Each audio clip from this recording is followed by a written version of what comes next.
Hello everyone, welcome to my channel academic IGNOU. आज की video में हम MZOE 002 के इम्पॉर्टेंट क्वेश्चंस देखने वाले हैं।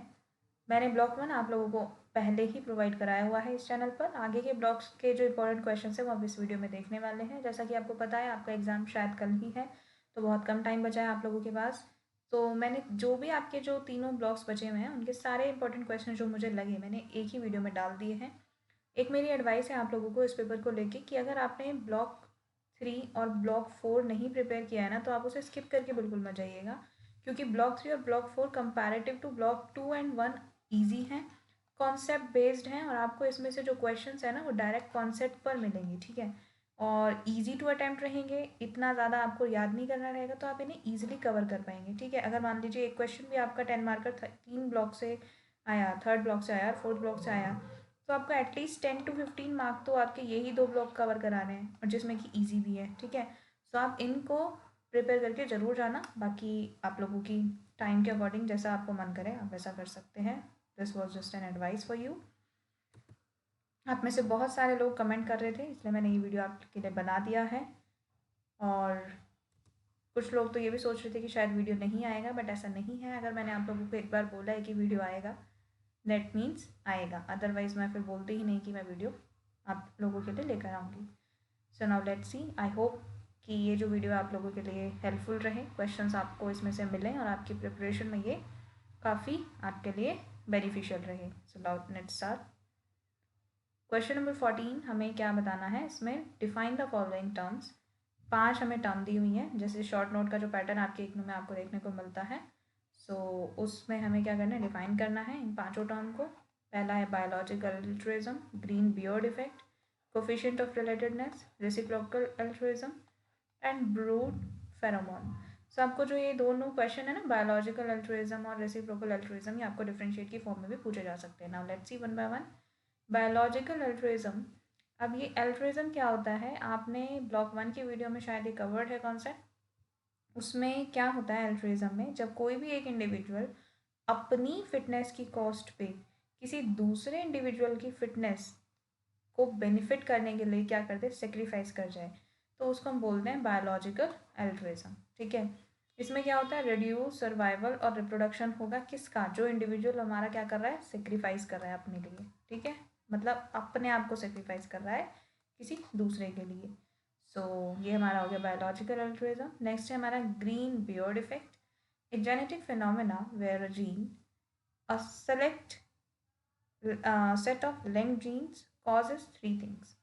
जिसमें क्या होता है ना, ये कुछ हमारे सेट ऑफ लिंक्ड जीन्स क्या हो, 3 चीज़ हमारी कॉज करते हैं, जैसे कि कोई एक विजिबल ट्रेट आ जाए, या फिर recognition of trait in other, या फिर preferential altruistic behaviour towards individual with the same trait regardless of overall relatedness. मतलब मान लीजिए कोई इंडिविजुअल है, ठीक है, जैसे डार्विन की फिंचेस की मैं बात करूँ, तो डार्विन की जो फिंचेस थी, उनकी जो बीक्स की जो शेप थी वो क्या थी, वो चेंज हो गई थी। ठीक है, तो उसमें क्या था, ये विजिबल फीचर है।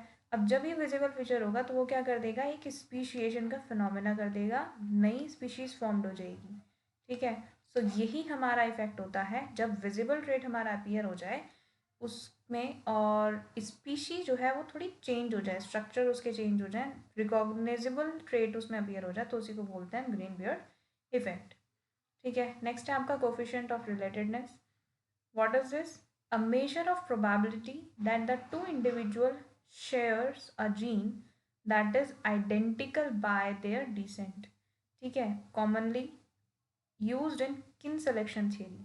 ठीक है, सो ये होता है हमारा कोफिशिएंट ऑफ रिलेटेडनेस, आर से इसको हम डिनोट करते हैं। और अगर हमारा 0.5 हो फॉर पेरेंट और फुल ऑफस्प्रिंग, ये वाला एक कॉन्सेप्ट है 0.5, और मतलब 1 से लेकर के हम मान के चलते हैं कि वो हमारी क्या है, एक पैरामीटर सा हमने डाल रखा है रिलेटेड ऑफ कोफिशिएंट, उस पर बेस्ड हम बताते हैं कि उन दोनों के बीच में क्या वो हमारा रिलेशन शो कर रहे हैं। ठीक है, so this is your concept of coefficient of relatedness. Next है आपका रेसिप्रोकल अल्ट्रुइज्म।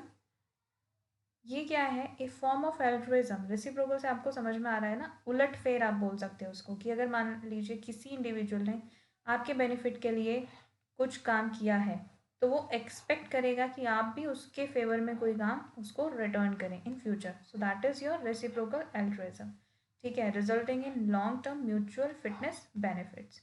ठीक है, so this is your reciprocal altruism. Next है आपका ब्रूड फेरोमोन.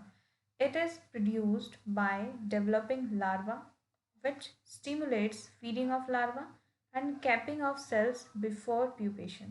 तो ये होता है brood pheromone. Pheromone are use for communication basically. या तो आप इन्हें कम्युनिकेशन के लिए यूज़ कर सकते हो, ठीक है, या फिर आप इन्हें रिप्रोडक्शन के लिए यूज़ कर सकते हो. बेसिकली सिग्नल्स होते हैं हमारे जो हमारा एनिमल रिलीज करता है. ठीक है, सो ये हमारे फेरोमोन होंगे. अब ये हमारा लार्वा प्रोड्यूस करता है जो कि स्टिमुलेट करता है फीडिंग ऑफ लार्वा, कि जो भी उसके मतलब पेरेंटल जो भी जनरेशन है वो उसको फीड करे, या फिर capping off cells before pupation. So ये हमारी ब्रूड फेरोमोन का रोल हो गया. नेक्स्ट क्वेश्चन है आपका इंपॉर्टेंट क्वेश्चन है ये. अब मैं आपको बार बार बोल रही हूँ क्योंकि सारे ही चारों ही ब्लॉक, जो 3 ब्लॉक हैं आपके, वो एक ही वीडियो में है, तो सारे क्वेश्चन ऑलमोस्ट सेलेक्टिव ही हैं. अब आप इनमें भी छोड़ के जाओगे तो चांसेस फिर आपके एग्जाम में क्वेश्चन अटेंड करने के कम हो जाएंगे. तो आपको कोई भी क्वेश्चन स्किप नहीं करना. Explain the caste determinant in honey bee. What is waggle dance and round dance. तो हमें ये बताना है कास्ट डिटर्मिनेशन कैसे की जाती है in honey bee. So now let's see the answer. Caste differentiation queen versus workers. तो ये कैसे होता है. All females queens and workers arise from fertilised eggs. ठीक है, तो ये आपको ध्यान रखना है. लेकिन अगर मेल्स की मैं बात करूँ तो वो मेल्स फर्टिलाइज्ड एग से नहीं होंगे. ठीक है, तो इसलिए इन्होंने सिर्फ फीमेल्स बोला है. Caste is determined not genetically but nutritionally. तो ये जेनेटिकली कोई डिटरमाइन नहीं करते हैं, क्वीन कोई भी बन सकती है, बट न्यूट्रिशनली डिफाइन किया जाता है. ठीक है, royal jelly is reserve for queen only. अब ये जो रॉयल जेली है ये क्वीन ही हमारी खा सकती है, secreted by hypopharyngeal glands of nurse bees. लेकिन इसको बनाता कौन है, नर्स बीज बनाते हैं by their hypopharyngeal glands. Contains, इसमें क्या होता है, water, proteins, sugars, fatty acids, vitamins, minerals and 10 hydroxy 2 decenoic acid, 10 HAD भी बोलते हैं इसको. तो ये हमारा क्या है, इसका रॉयल जेली का बेसिकली कॉन्स्टिट्यूएंट हमने डाले हुए हैं. फीडिंग पैटर्न क्या होता है, all larva receive royal jelly for first 3 days. लेकिन 3 दिन तक ही मिलेगा, उसके बाद नहीं मिलेगा. Future queens continue to receive copious royal jelly throughout their development. लेकिन क्वीन जो बीज हैं उनको थ्रू आउट लाइफ मिलेगा ये रॉयल जेली का feeding. Workers and drones are switched to bee bread. ठीक है, तो ये क्या है हमारा, वर्कर्स और ड्रोन्स क्या है ना हमारे बी ब्रेड पे जो है स्विच कर जाएंगे, उन्हें रॉयल जेली का फीडिंग नहीं मिलेगी. Continuous royal jelly feeding leads to, अगर हम कॉन्टीन्यूस रॉयल जेली पे फीडिंग कराएं तो ये हमारा क्या कर देगा, ओवेरियन डेवलपमेंट कर देगा, जो कि क्वींस के लिए नेसेसरी है. Larger body size and queen morphology और फर्टिलिटी में रोल प्ले करता है. This process is epigenetically regulated, और ये एपिजेनेटिकली रेगुलेट किया जाता है. Role of queen substance. Queen substance का क्या रोल है. अब जो ये क्वीन होती है ना हमारी, क्वीन सब्सटेंस जैसे कि ये सिक्रीट करती है फेरोमोन फ्रॉम देयर मेंटिबुलर ग्लैंड्स. अब इसका रोल क्या है, वो रोल ये है कि ये बाकी जो क्वीन होती है ना, मतलब बाकी जो वर्कर्स फीमेल होती है ना, उनमें ये क्या कर देता है, हमारा ओवेरी का डेवलपमेंट इनहिबिट कर देता है और prevents rearing of new queens. तो इससे ये क्या कर रहा है, अपना कॉम्पिटिशन कम कर रहे हैं. ठीक है, तो ये इसका आपको इम्पॉर्टेंट पॉइंट है, ध्यान करके जाना है. Maintain social harmony and cooperation in the hive. जिससे क्या बनी रहती है, पीस बनी रहती है in their hive cooperation. Communication among honey bees. और कम्युनिकेशन कैसे होता है बीज के अंदर वो भी देखते हैं.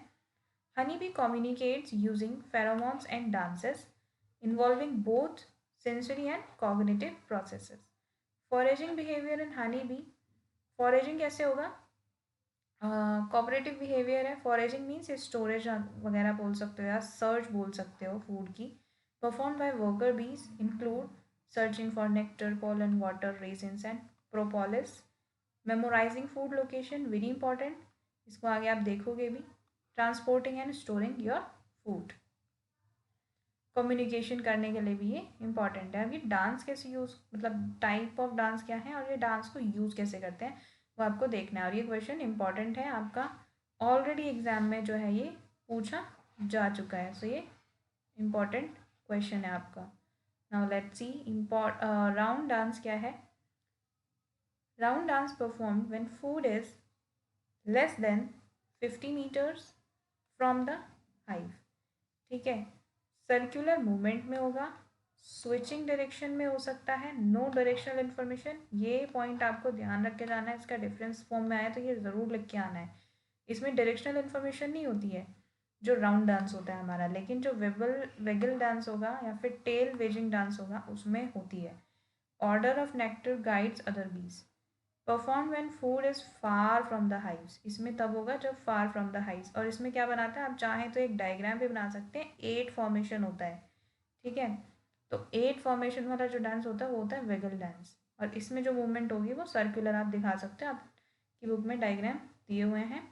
जैसे यहाँ पर बी प्रेजेंट है, यहाँ पर हमारा जो हाइव है, तो इसकी जो मूवमेंट होगी ना वो सर्क्यूलर होगी। ठीक है, तो आप ये दोनों डायग्राम रफ बुक में से देख के बना के भी आ सकते हो, चाहे तो ऑप्शनल है। इसमें क्या बनता है, फिगर ऑफ 8 पैटर्न बनेगा वेगल डांस में। Straight vagal indicates distance and direction, तो ये क्या बताता है, दोनों डिस्टेंस एंड डायरेक्शन दोनों बताएगा। Number of waggles inversely proportional to the distance, and angle waggle runs relative to the vertical direction of the sun refers to distance. मान लीजिए ये जो है आपका सन है, और इससे जो आपका वर्टिकल डिस्टेंस है वो हमारा क्या बता रहा है कि वो कौन सी लोकेशन पर है। ठीक है, so if the bee faces upwards on the comb, तो food direction is in the direction of the sun. So ये आपको ध्यान रखना है। नेक्स्ट आपका question, differentiate between polygamy and promiscuity, serial and social monogamy, polyandry and polygyny. तो ये difference की फॉर्म में पेपर में आपका ऑलरेडी पूछा जा चुका है और इस बार के लिए भी इम्पॉर्टेंट है, तो आपको ये प्रिपेयर करके रहना चाहिए। Now let's see polygamy and promiscuity में क्या डिफरेंस है। Polygamy means it is the mating system in which individual has more than one mating partner, often within the structured social and reproductive framework, such as polygyny and polyandry. Polygyny और polyandry mail और female पे based है basically. जब हमारे जो आगे हम इसको देखेंगे भी, मैंने क्वेश्चन डाला हुआ है। ठीक है, सो पॉलीगैमी क्या होगा, जब मल्टीपल हमारे मीटिंग पार्टनर्स किसी इंडिविजुअल के हों। प्रोमिस्क्यूटी में क्या होगा, it refers to the mating system where an individual mates with multiple partners without forming stable pairs और लॉन्ग टर्म एसोसिएशंस। तो इसमें क्या है, रैंडम मीटिंग होगी, कोई भी हमारा लॉन्ग टर्म एसोसिएशंस नहीं फॉर्म होंगे। Thus polygamy involves some degree of organisation whereas promiscuity lacks exclusivity and social structures। तो ये इसका डिफरेंस है, ध्यान रख के जाइएगा, ज़रूर आएगा, अगर तो लिख कर आना चाहिए। Serial monogamy and social monogamy. Now let's C serial monogamy occurs when an individual maintains one mating partner at a time but changes across successive breeding seasons। ठीक है, लेकिन सोशल मोनोगैमी में क्या होता है कि हमारा जो इंडिविजुअल है involves the formation of a stable pair bond between male and female with both partners offer sharing parental responsibilities। लेकिन उसमें क्या होता है, स्टेबल बॉन्ड फॉर्म होगा, ऐसा नहीं है कि रैंडम कोई मीटिंग हुई और उसके बाद कुछ एसोसिएशंस ना हो, नो होंगे। उसमें बोथ पार्टनर्स जो हैं पेरेंटल केयर में अपने आप को क्या करेंगे, इन्वॉल्व करेंगे। पेरेंटल केयर भी क्या होगी, शेयर्ड वे में होगी। ठीक है, however social monogamy mating outside the pair bond में still occur where the serial monogamy emphasises sequential exclusivity. So ये दोनों का आपको ध्यान रख के जाना चाहिए डिफरेंस। नेक्स्ट है आपका polyandry and polygyny. Polyandry is the mating system in which the single female mates with multiple males. तो इसमें जो सिंगल फीमेल है वो मल्टीपल मेल्स के साथ एसोसिएशन में रहेंगी, और पॉलीगाइनी में क्या होगा, मेल्स हमारे जो है मल्टीपल फीमेल्स के साथ एसोसिएशंस में रहेंगे। ठीक है, तो polyandry is relatively rare. Polyandry जो है बहुत कम देखने को मिलती है as compared to your polygyny, क्यों? क्योंकि is often associated with male parental care role. Polyandry में अगर फीमेल मल्टीपल मेल्स के साथ है तो फिर जो पेरेंटल केयर है वो एसोसिएटेड होती है हमारी मेल पार्टनर के साथ, जो कि बहुत रेयर फिनोमिना है देखने का। तो पॉलीगाइनी इज ऑफनली ऑब्जर्व्ड। सो नेक्स्ट क्वेश्चन है आपका, define sexual monogamy, polygamy and promiscuity. तो ये आप क्वेश्चन जो है आप ऑलरेडी देख चुके हैं, ठीक है। आप फिर भी इसका आंसर आप यहाँ पे देख लीजिए। नेक्स्ट क्वेश्चन है, describe the sperm competition and post insemination tactics followed by the males to ensure their paternity in progeny. तो ये जो क्वेश्चन है ना, ये हमें ये बताना है कि जो स्पर्म कंपटीशन होता है या फिर पोस्ट इंसेमिनाइजेशन टैक्टिक्स फॉलोड किए जाते हैं मेल्स के तरफ से, वो क्यों, मतलब कैसे क्यों होते हैं, टू इंश्योर देयर पैटर्निटी क्या है वो, तो उनके बारे में बात करना है, ठीक है। तो sperm competition refers to the competition between a sperm from two or more males to fertilize the ova in the female when she mates with multiple males। ठीक है, तो ये तब देखा जाता है कि जब हमारी जो फीमेल है वो मल्टीपल मेल्स के साथ एसोसिएशन में रहे, तो उस टाइम में स्पर्म कंपटीशन अराइज होता है। Since the fertilisation occurs after mating, selection acts not only on the mating success but also on traits that increases male's fertilization success inside the female reproductive tract। तो ये जो है ना, सिर्फ ये, अब ये क्या कहना चाह रहे हैं, ये सिर्फ इतना नहीं कि फर्टिलाइज कर लिया, इसमें क्या है ना कि अगर कोई भी स्पेसिफिक मेल जो चाह रहा है कि उसका फर्टिलाइजेशन हो जाए, तो वो ये क्या करेगा, उसकी भी रिप्रोडक्टिव सक्सेस को इंक्रीज करेगा, क्योंकि उसके ट्रेट आगे प्रोजेनी में इंक्रीज कर रहे होंगे, ठीक है। तो ये वाला जो कॉन्सेप्ट है आपको ये ध्यान रख के जाना है। Next, to ensure their paternity after insemination, male employs several post-insemination tactics, including, अब उसमें क्या है, जो पोस्ट इंसेमिनाइजेशन के बाद उन जो वो टैक्टिक्स फॉलो करते हैं वो हमें पढ़ने हैं। Production of large quantities of sperm, तो इससे क्या होगा, प्रोबेबिलिटी इंक्रीज हो जाती है ऑफ फर्टिलाइजेशन, और इससे क्या करते हैं, आउट नंबर कर देते हैं राइवल स्पर्म को। जब उनका नंबर ज़्यादा होगा तो राइवल स्पर्म वैसी प्रोबेबिलिटी से आउट हो जाएगा। ये इंसेक्ट और मैमल्स में देखने को मिलता है। नेक्स्ट है आपका sperm quality and performance. Enhanced sperm mortality, जितनी जो स्पर्म की मोर्टेलिटी है वो ज़्यादा होगी, लॉन्गिटिविटी होगी, वाइबल होंगे स्पर्म, तो उतने ही वो ज़्यादा क्या होंगे, चांसेस होंगे सक्सेसफुल फर्टिलाइजेशन के। सम स्पीशीज इवॉल्व फास्टर और मोर रेजिलियंट स्पर्म, ठीक है। तो ये उनका क्या है, टेक्टिक है, या बोल सकते हैं आप सर्वाइवल ऑफ द फिटेस्ट में उनका एडेप्टिव फीचर है। नेक्स्ट, स्पर्म डिस्प्लेसमेंट और रिमूवल। अभी क्या करते हैं, certain insects male physically remove और displaced sperm deposited by the previous males using specialised genital structures before transferring their own sperm. तो वो प्रीवियस मेल के स्पर्म्स को फिजिकली क्या कर देंगे, रिमूव कर देंगे। Formation of copulatory plugs, after fertilisation male में डिपोजिट ग्लेटिनियस मेटिंग और sperm plug in the female tract to reduce the subsequent insemination. So ये भी एक टैक्टिक है जो मेल्स के द्वारा फॉलो किया जाता है। Chemical manipulation of female physiology, तो इसमें क्या होगा, seminal fluids may contain some substances that reduce female receptivity to future mating। तो ये क्या करते हैं, केमिकल्स के थ्रू भी क्या करते हैं, मैनिपुलेट करने की कोशिश करते हैं ऑफ फीमेल मेटिंग, ठीक है। तो ये हमारा क्या हो गए, टैक्टिक्स में आप क्या आएंगे, post insemination tactics to increase their chances of fertilisation. Next आपका क्वेश्चन है, differentiate between maternal and paternal care and what is alloparental care. तो ये क्वेश्चन भी आपका इंपॉर्टेंट है। Maternal care refers to the parental care provided by the female. तो ये वो केयर है जिसमें आपकी फीमेल पेरेंट जो है इन्वॉल्व होती हैं to the providing the parental care. It is most common form of parental care in animals, typically includes the activities such as protection of eggs, feeding, grooming, thermoregulation, teaching survival skills. It can often begins even before the birth or hatching, और ये ज़रूरी नहीं है कि after birth या hatching ही हो, ये even before the birth भी आपकी स्टार्ट हो जाती है। And it is closely associated with the gestation, lactation, egg incubation, ठीक है, because female usually invest more in the reproduction, maternal care is more widespread and prolonged. So maternal care के बारे में I hope आपको समझ में आया होगा। पैटर्नल केयर वो वाली पैटर्न केयर होगी जिसमें आपका जो मेल पेरेंट है वो ज़्यादा इन्वॉल्व हो to the care of their offsprings. It में includes guarding of egg, nest building important है, incubation, feeding, protection from the predators. Parental care is less common than maternal care. ठीक है, paternal care हालांकि कम देखने को मिलती है।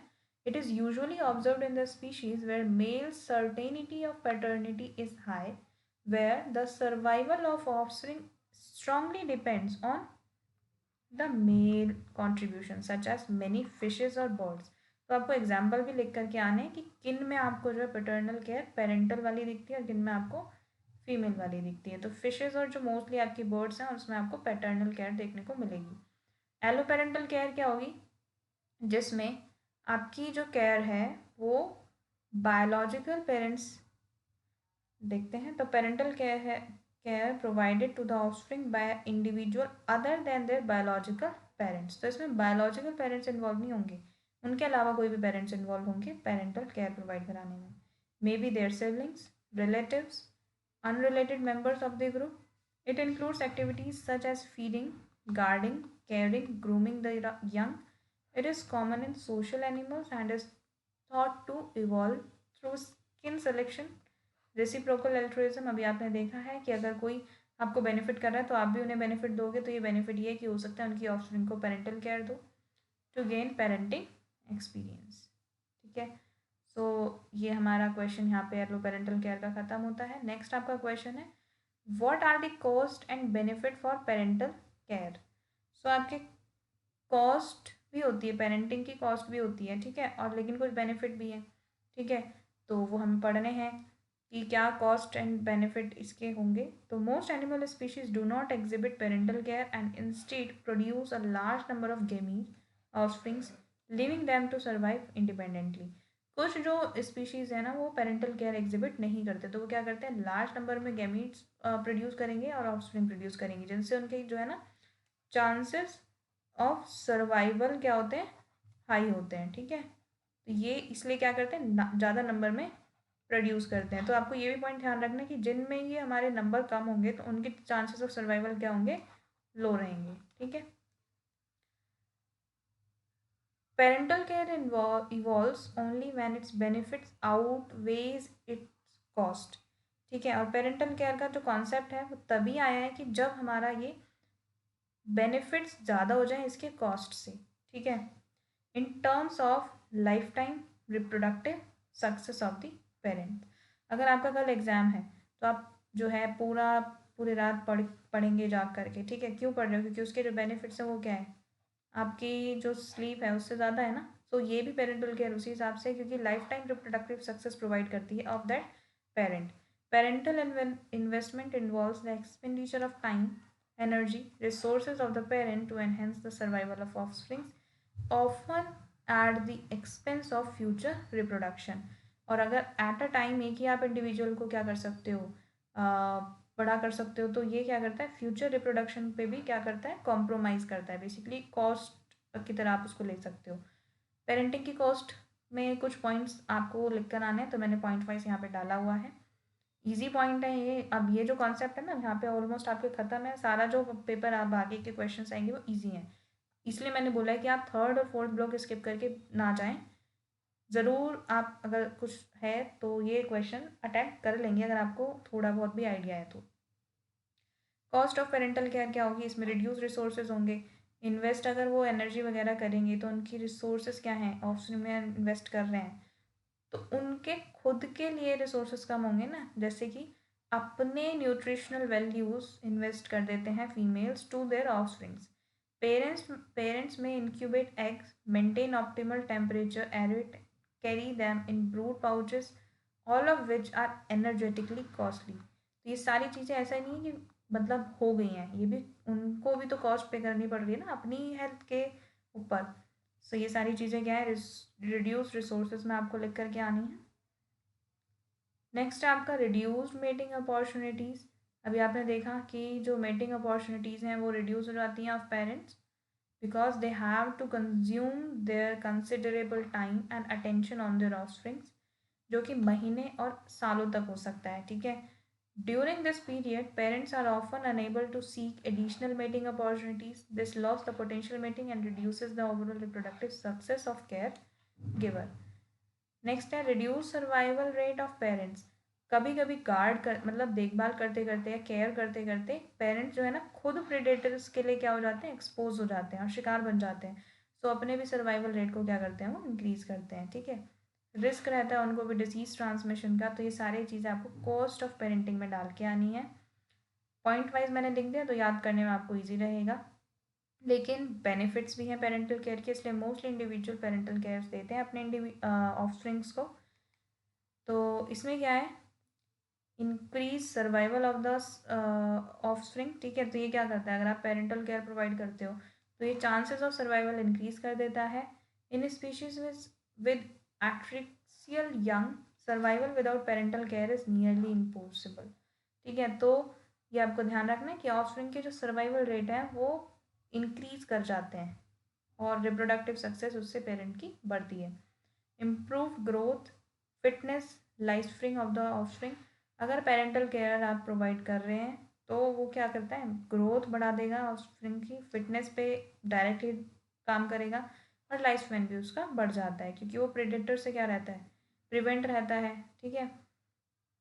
ये आपको मैंने ब्लॉक 1 की वीडियो में ना ये 2 स्पीशीज़ आप नाम देख रहे हो, एट्रेशियल स्पीशीज़ और पैराकोशियल स्पीशीज़, तो ये आपको देख के जानी चाहिए, डिफरेंस की फॉर्म में इंपॉर्टेंट है, आ सकती हैं। नेक्स्ट है आपका enhanced future reproductive success of offspring. अगर ऑफस्प्रिंग आपका जिंदा रहेगा तो उसकी फ्यूचर रिप्रोडक्टिव सक्सेस भी ज़्यादा होगी। तो ये क्या करता है, इंक्लूसिव फिटनेस को बढ़ाता है ऑफ दैट स्पीशीज़। तो इसके कुछ पॉइंट थे। नेक्स्ट है आपका differentiate between the intra species and inter species brood parasitism. अब इंटर मतलब बिटवीन, सेम, ये होता है सेम, और इंटर मतलब डिफरेंट। तो बस यही आपको 2 पॉइंट ध्यान रख के जाने हैं इस क्वेश्चन के लिए। देखते हैं, तो ये क्वेश्चन इस तरह से भी पूछा जा सकता है कि ब्रूड पैरासिटिज्म क्या होता है, इसके सब टाइप्स बताने हैं। Why host species tolerate the parasite species in egg, important है और तो ध्यान रख के जाना है। ब्रूड पैरासिटिज्म क्या होता है, it is a reproductive strategies in which one species Lay's it's egg in the nest of another individual. तो क्या करती है ना, एक स्पीशीज अपने एग को दूसरे होस्ट के एग में क्या कर देती है, एग को ले कर देती है। जो स्पीशीज होस्ट के नेस्ट में एग ले करती है उसको हम पैरासाइट बोलते हैं, ठीक है। Leaving the host to incubate the eggs and raise the parasitic young, thereby avoiding the cost of parental care। वो खुद पेरेंटल केयर से बचने के लिए ऐसा करते हैं, तो इसको बोला जाता है ब्रूड पैरासिटिज्म। सब टाइप्स देखते हैं इसके क्या है। जब इंट्रा स्पेसिफिक ब्रूड पैरासिटिज्म हो तो वो क्या होगा, जब when female lays egg in the nest of another female of the same species. इसमें क्या है, एग तो ले करेगी फीमेल लेकिन स्पीशीज क्या रहेगी आपकी, सेम, क्योंकि हमने भी देखा इंट्रा मतलब सेम, जैसे कि डक एग ले करती है एंड कॉलोनियल बर्ड्स। तो ये एग्जाम्पल भी ध्यान रख के जाइएगा। इंटर स्पेसिफिक या फिर इंटर स्पीशीज ब्रूड पैरासिटिज्म में क्या होगा, जब कोई भी फीमेल एग ले करेगी इन the nest of different species, example है इसके कुकूज और काउ बर्ड्स। ऑब्लिगेट पैरासिटिज्म में क्या होगा, all species always depends on host for raising the young ones and do not build the nest. तो इसमें हमेशा ही वो दूसरे जो स्पीशीज है उस पर डिपेंड रहेगी, ठीक है। तो ये ऑलवेज मैंने ऐड कर दिया, तो आपको ध्यान रख के जाना है। इसके एग्जाम्पल है कुकू ही आप इसमें लिख सकते हो, तो इंटा और कुकू दोनों में आएगा। फैकल्टेटिव पैरासाइट में क्या होगा, species usually rear their own young but occasionally ले एग इन अनदर नेस्ट। बनाती तो है, फैकल्टेट मतलब ओकेजनली, कभी कभी, ठीक है। तो इसके एग्जाम्पल आप कहेंगे वाटरफाउल एंड पैसोराइन्स। तो ये आपका क्वेश्चन यहाँ पे टाइप्स वाला खत्म होता है। नेक्स्ट है आपका why host species tolerate parasitic egg and young ones. तो वो क्यों करते हैं ना, ड्यू टू सेवरल रीजंस। क्यों, क्योंकि एग मिमिक्री एक फिनोमेना होता है जिसमें जो पैरासिटिक एग होते हैं वो closely resembles to the host egg, making discrimination difficult, जिससे वो पहचान नहीं पाते कि उनके एग कौन से हैं, इसलिए वो क्या करते हैं, उनको फिर ग्रो करते हैं, ठीक है, टॉलरेट करते हैं। High cost of rejection, removing egg में risk damaging their own egg, इसलिए भी वो उसको क्या करते हैं, टॉलरेट करते हैं। Lack of revolutionary experience, host में नॉट इवॉल्व रिकॉग्निशन मैकेनिज्म, कभी कभी ऐसा भी देखने को मिलता है कि वो आइडेंटिफाई नहीं कर पाते हैं, रिकॉग्नाइजिंग नहीं कर पाते कि ये एग जो है फॉरेन है, किसी और स्पीशीज़ के हैं। एग्रेसिव और डोमिनेंट पैरासिटिक चीक, इसमें क्या है ना, कभी कभी जो पैरासिटिक यंग होता है वो out compete host offspring for food, तो वो क्या होगा, बहुत एग्रेसिव होगा, अगर उन्होंने उसको हटाया तो वो उन्हीं के ऑफस्प्रिंग को क्या करेगा, हार्म प्रोवाइड करेगा, इसलिए भी वो नहीं करते।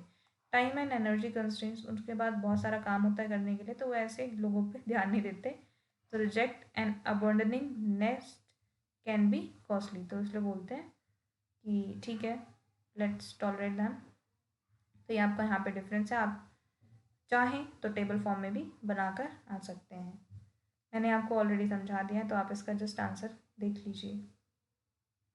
नेक्स्ट क्वेश्चन है, write the major differences between optimal, minimum and absolute standards of animal welfare. So हमें 3 स्टैंडर्ड्स ध्यान रख के जाने एग्जाम के लिए, optimal, minimal and absolute standards. Animal welfare standards are broadly classified into 3 categories, जो अभी हमने देखी हैं, तो ये 1 बाय 1 करके पढ़ लेते हैं फटाफट। ऑप्टिमल स्टैंडर्ड्स हमारे represents the highest level of animal standards, ये जो है ना highest level of animal standards होते हैं, मतलब इनको कोई भी लॉ वगैरह से हम एनफोर्स नहीं करते, बट प्रोवाइडेड एज गाइडलाइंस और कोड ऑफ प्रैक्टिस, ठीक है। तो आपको लगता है कि अगर कोई चीज़ लॉ से फॉलो नहीं हो रही है तो वो फॉलो हो पाएगी, बिल्कुल भी नहीं।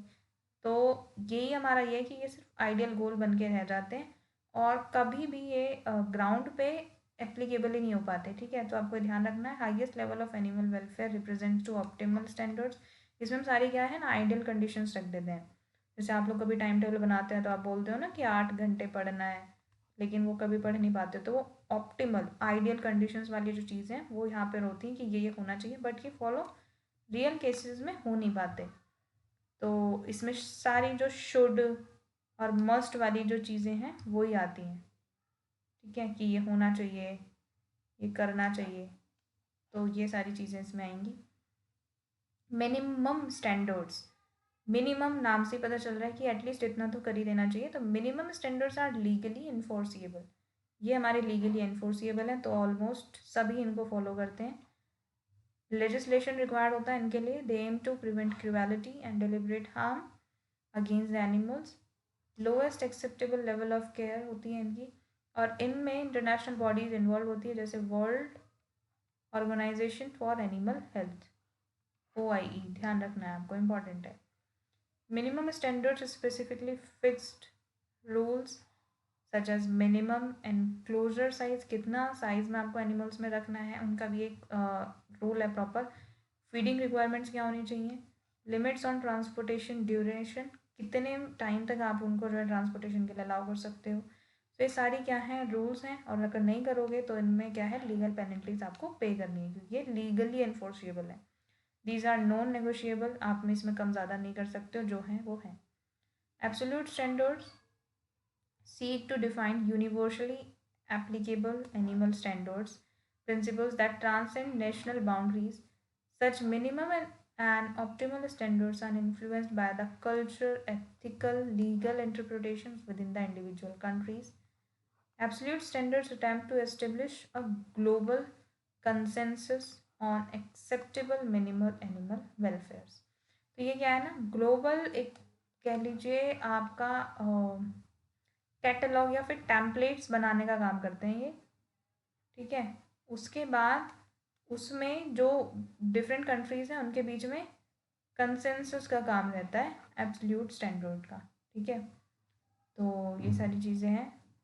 नेक्स्ट आपका ये क्वेश्चन बहुत इंपॉर्टेंट है, हमेशा ये आपका असाइनमेंट में भी आपको देखने के लिए मिलता है और शायद एग्ज़ाम में भी, अभी तक जितने बार भी एग्ज़ाम हुआ है उसमें ही आया ही है, तो आपको ये तैयार करके ज़रूर जाना चाहिए। 5 फ्रीडम पूछे गए हैं with examples, discuss the advantages and limitations of 5 freedoms.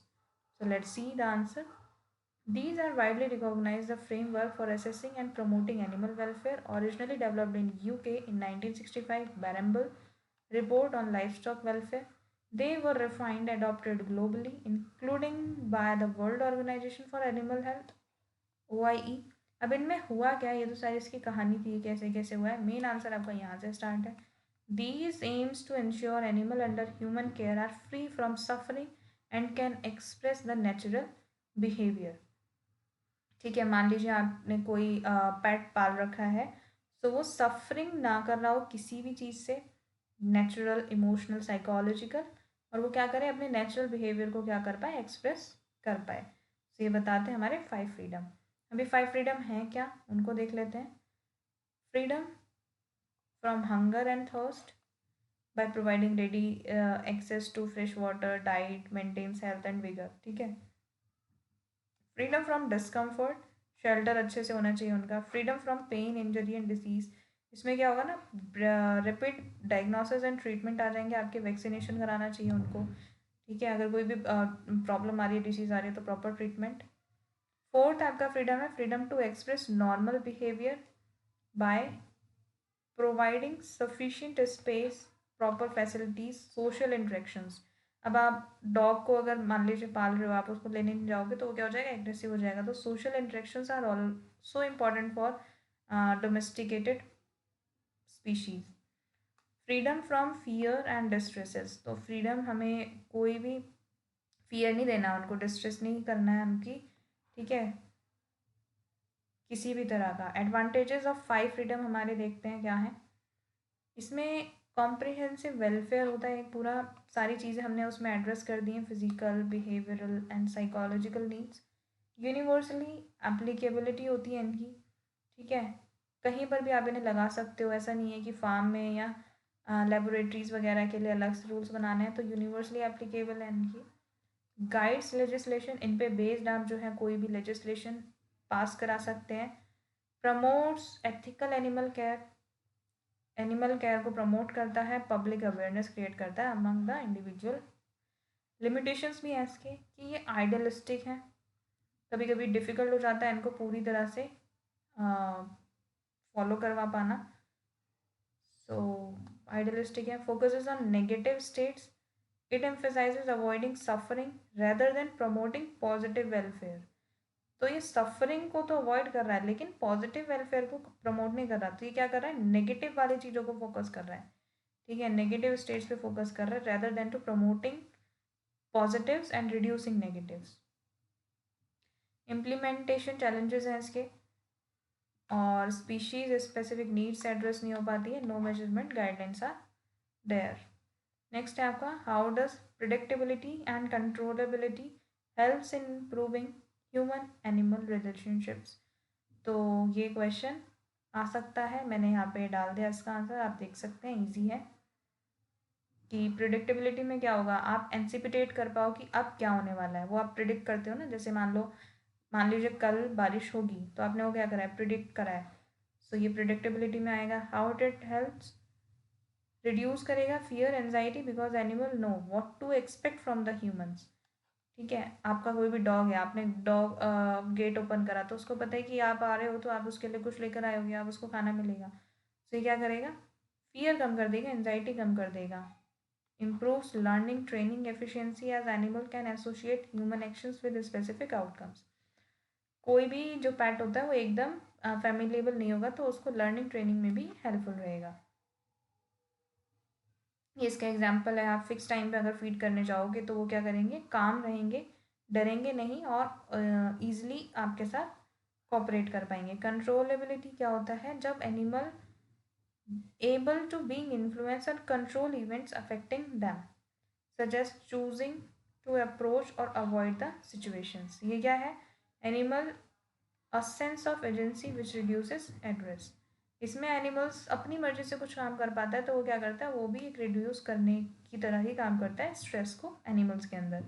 Voluntary participation में हेल्पफुल रहेगा.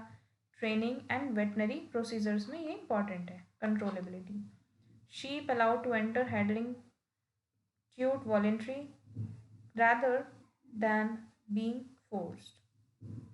तो ये भी है कि अपनी मर्जी से अगर वो आ रहे हैं तो वो ईजिली ट्रेन हो पाएंगे।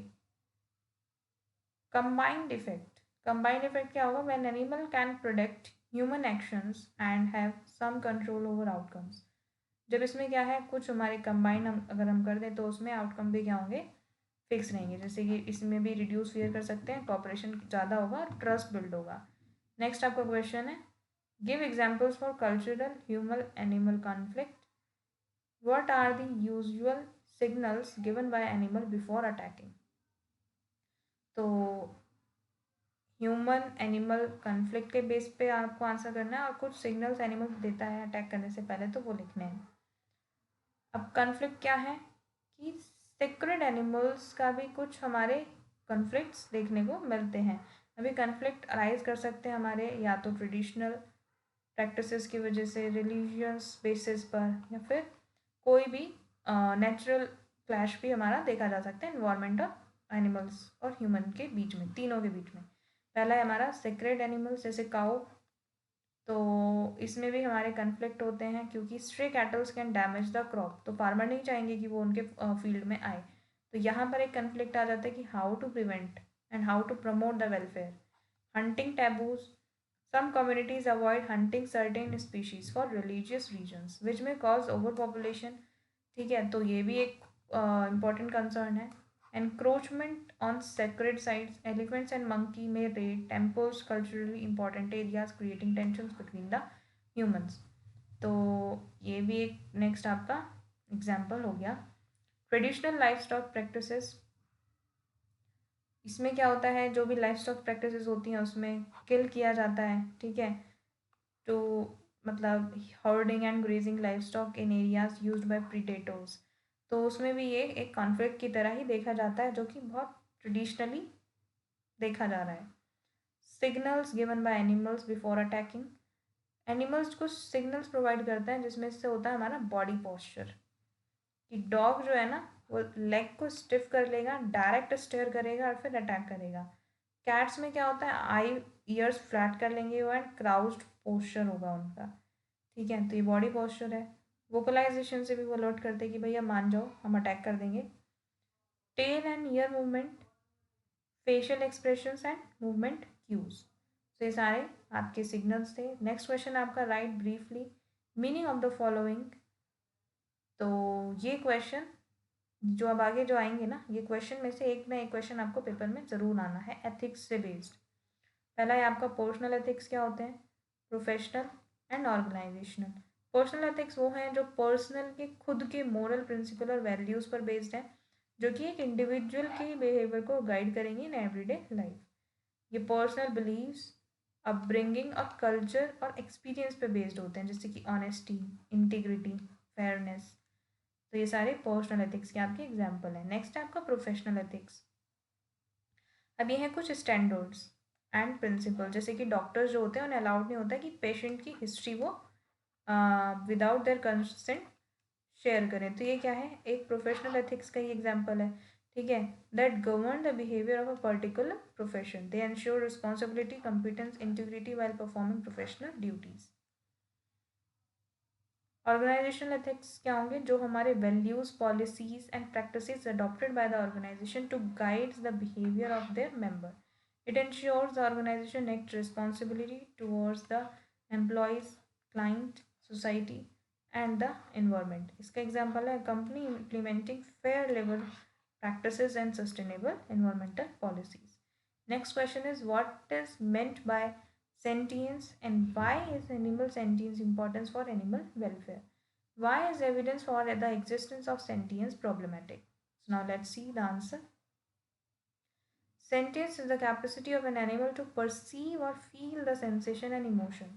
तो ये क्या होता है ना, एक एनिमल की एक कैपेबिलिटी है जिससे वो परसीव कर पाता है, फील कर पाता है, मतलब वो अनुभव कर लेता है कि अब कुछ चीज़ होने वाली है, such as pain, pleasure, fear, distress.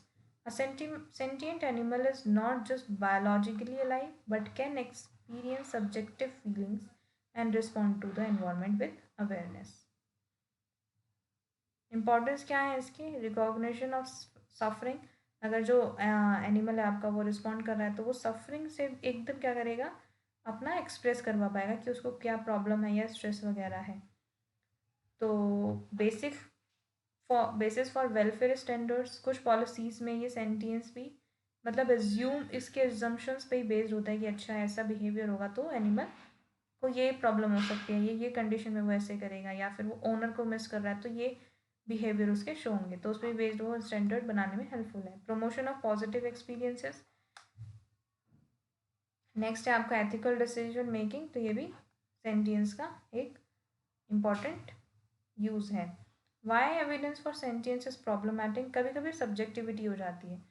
मान लीजिए अगर मैं बोलूँ कि एक डॉग है जो अपनी टेल को क्या कर रहा है, मूव कर रहा है, सो मेरे लिए ये हो सकता है कि वो हैप्पी है, but for someone it can be like कि वो किसी डेंजर में है। तो ये अलग अलग इंडिविजुअल के लिए डिफरेंट हो सकता है, तो इसमें क्या रहती है, सब्जेक्टिविटी है। एंथ्रोपोमॉर्फिज्म रिस्क रह सकता है कि हो सकता है ह्यूमन सही से एज्यूम ना कर पाए सिग्नल्स को। मान लीजिए डॉग जो है वो अटैक करने के लिए सिग्नल दे रहा है, लेकिन जो ह्यूमन है वो एज्यूम ना कर पाए, तो ये उसमें भी प्रॉब्लमेटिक है। स्पीशीज़ डिफरेंसेस, हर स्पीशीज़ का जो सेंटियंस होगा वो क्या होगा, डिफरेंस होता है हर स्पीशीज़ में। इंटरप्रिटेशन चैलेंजेस, वही मैंने बताया कि कोई पहचान ना पाए। Ethical and legal compilations implications, so ये भी इसके चैलेंजेस में आएगा। Next is what is the key features in contractarian ethical approaches, write the disadvantages of contractarian ethical approaches। अब ये जो आपका एथिकल की एथिक्स में कुछ अप्रोचेस होते हैं, जो ये वाली अप्रोच है वो बेस्ड होती है idea that moral and ethical obligations arise from the agreement और कॉन्ट्रैक्ट बिटवीन द इंडिविजुअल। ठीक है, in the context of animals, this approach suggests that humans have ethical duties towards animal only because humans have agreed to include them in the system of rules, not because the animals themselves have inherent moral rights। ये agreement आपको लग रहा है ना कि अच्छा human ने उसको इंक्लूड करा है, तो अब आपकी ड्यूटी बनती है कि आप उसे क्या करो, डेली फीड करने जाओ। ठीक है, तो ये हमारा कॉन्ट्रेक्चुअल एथिक्स में आएगा। It focuses mainly on human interest, social contracts rather than intrinsic value of human animals। तो ये इसका एग्जाम्पल है। डिसएडवांटेजेस हैं इसके, it does not grant the intrinsic moral rights to the animals. Animals are included in ethical consideration only to the extent that humans agree। जितना human अपने benefit के हिसाब से उन्हें इंक्लूड करेंगे उतने ही उन्हें बेनिफिट मिलेंगे, जिसके वो एक्चुअल हकदार हैं वो नहीं मिल पाएंगे, तो इसका डिसएडवांटेज है।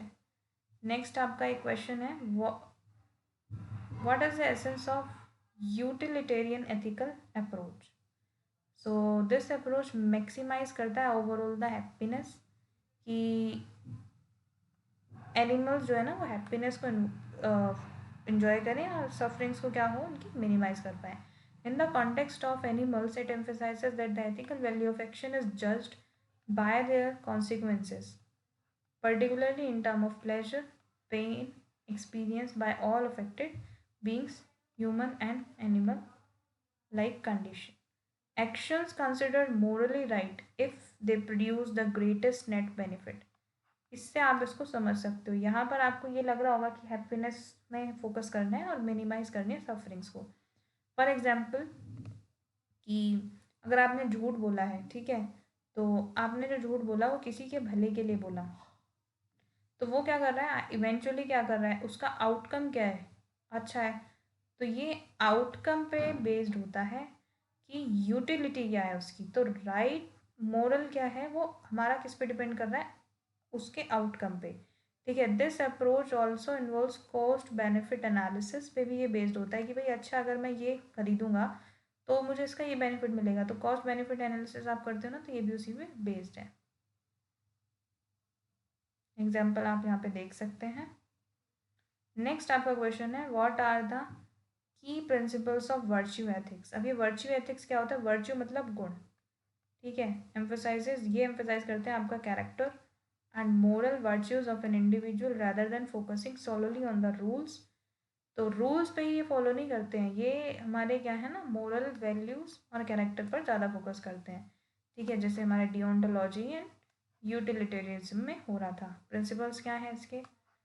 गुड कैरेक्टर, जैसे करेज होना चाहिए, एम्पैथी, इंटीग्रिटी, ऑनेस्टी, ये सारी चीज़ें इंडिविजुअल में ज़रूर होनी चाहिए। नेक्स्ट है आपका एम्फोसिस ऑन मोरल वर्च्यूज़, जैसे कि हैबिट अच्छी होनी चाहिए, वर्च्यूज़ होने चाहिए, लाइक एम्पैथी, दूसरों का जो भी प्रॉब्लम है उसको फील करके प्रॉब्लम में सॉल्यूशन देना, टेम्परेंस होना चाहिए। तो ये सारी चीज़ें अब सारी एथिकल बेस्ड वाली आ रही है। आप एक बार इनकी रीडिंग लगाएंगे तो आपको ये ध्यान बैठ जाएंगी। इतना ज़्यादा इसमें आपको समझने की कोई ज़रूरत नहीं है। सो आई होप आपको ये जो है क्वेश्चन समझ में आ रहे होंगे। नेक्स्ट आपका लास्ट क्वेश्चन है, how do deontological ethical views differs from the consequential view. तो ये जो डिओन्टोलॉजिकल व्यूज है ना, ये आपके कॉन्सिक्वेंस, ठीक है। डिओन्टोलॉजी मतलब वो करो जो मॉरली राइट हो, ठीक है। मान लीजिए आपका मॉरली राइट है कि आपको ना हमेशा सच बोलना है, पर वो सच से किसी का नुकसान हो रहा हो, ठीक है। तो इसमें क्या है ना, डू व्हाट इज राइट। इसमें क्या है,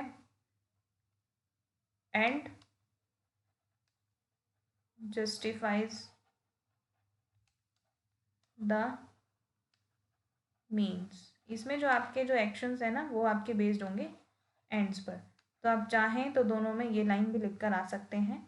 यही इन दोनों का क्रक्स है कि वो करो जो सही है, वो डिओन्टोलॉजी में है, और कॉन्सिक्वेंशियल में होता है कॉन्सिक्वेंस बेस्ड करो।